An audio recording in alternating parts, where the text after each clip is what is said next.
Magandang umaga mula sa Pag-asa Weather Forecasting Center. Ito ng ating update sa magiging tayo ng panahon sa susunod na 24 oras. Huling namataan itong low pressure area na ating minomonitor sa loob ng ating Philippine Area of Responsibility kaninang alas 3 ng umaga sa layang 235 kilometers kanluran ng San Jose, Occidental Mindoro.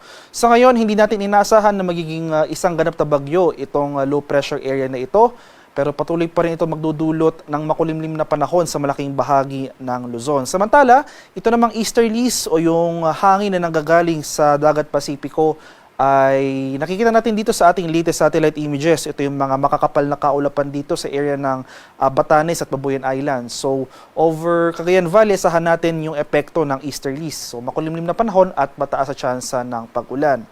So, malaking bahagi nga ng Luzon, including itong western section ng Visayas dahil sa epekto nitong low pressure area at nitong easterlies, asahan natin itong makulimlim na panahon. Sa nalalabing bahagi ng Visayas at buong Mindanao, ay bahagyang maulap hanggang sa maulap na papawiri na ating inaasahan, maliban na lamang sa mga usual afternoon to evening na mga localized thunderstorms. At bukod sa low pressure area na ito, wala pa naman tayong binabantayang anumang sirkulasyon o other weather disturbance within the Philippine Area of Responsibility. At para naman sa magiging lagay ng ating panahon ngayong araw dito sa Luzon, so dahil sa epekto nitong easterlies o yung hangin na nanggagaling sa Dagat Pasipiko, asahan natin itong mataas sa tsansa ng makulimlim na panahon at mga kalat-kalat na pag-ulan dito sa area ng Cagayan Valley.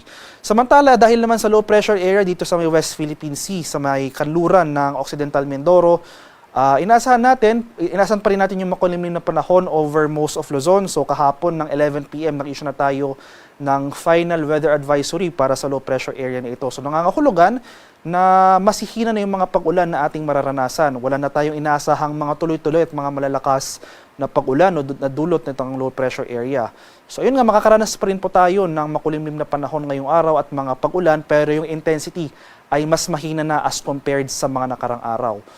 So itong area ng Ilocos Region, Cordillera Administrative Region, Central Luzon, dito sa Metro Manila, Calabarzon at Mimaropa, ngayong araw asahan natin itong mga kalat-kalat na pag-ulan at thunderstorm sa dulot ng low pressure area.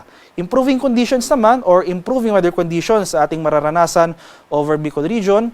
Pero ayun nga, dahil sa mga nakarang araw nakapagtala tayo ng mga pagbaha over the eastern section of southern Luzon, dahil sa tumawid na low pressure area, posible saturated pa yung mga lupa sa mga lugar na ito. So ngayong araw, kahit na makaranas man tayo ng mga mahihinang pag-ulan na dulot ng thunderstorms, especially dito sa area ng Quezon at Bicol Region, posible pa rin yung mga tsansa ng mga pagbaha o pagguho ng lupa.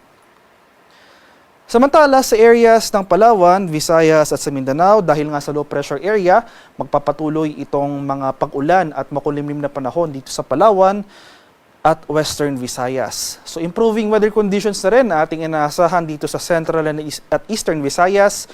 Magpapatuloy itong generally fair weather conditions over most of Mindanao. So partly cloudy to cloudy skies, na may mga tsansa ng afternoon to evening rain showers or thunderstorms ang ating inaasahan sa mga lugar na ito. So maging handa pa rin tayo at alerto sa flooding or landslides dito sa western section ng Visayas at sa bahagi ng Palawan.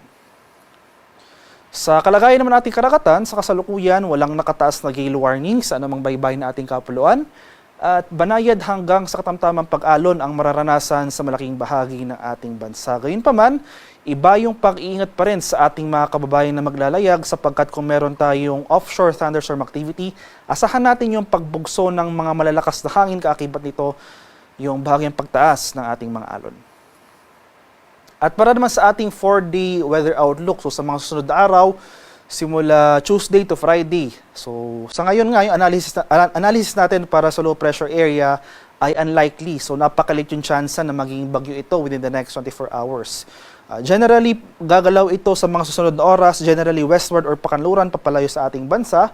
Bukas, posible nasa labas na ito ng ating Philippine Area of Responsibility. Gayunpaman, Dahil kahit malayo na ito sa ating bansa, no, yung trough extension nito, posible pa rin magdulot ng makulimlim na panahon at mga kalat-kalat na pag-ulan at thunderstorms dito sa area ng Central Luzon, including Metro Manila, sa bahagi ng Calabarzon at dito sa Mimaropa. So improving conditions na ang ating inaasahan bukas dito sa area ng Western Visayas. Samantala yung easterlies o yung hangin na galing sa Pacific Ocean, patuloy pa rin magdudulot ng maulang panahon dito sa area ng Cagayan Valley.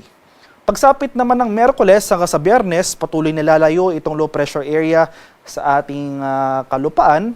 So improving conditions na ating mararanasan over most of Luzon. Magpapatuloy yung mga kaulapan at mga pag-ulan. Nadulot naman ng posibleng muling pag-iral ng ating southwest monsoon o yung hanging habagat dito sa area ng Palawan. So Wednesday until Friday, generally fair weather sa malaking bahagi ng ating bansa except nga sa area ng Palawan. Posible pa rin magpatuloy yung mga pag-ulan na dulot ng easterlies dito sa eastern section of Northern Luzon. So dito sa area ng Cagayan Valley.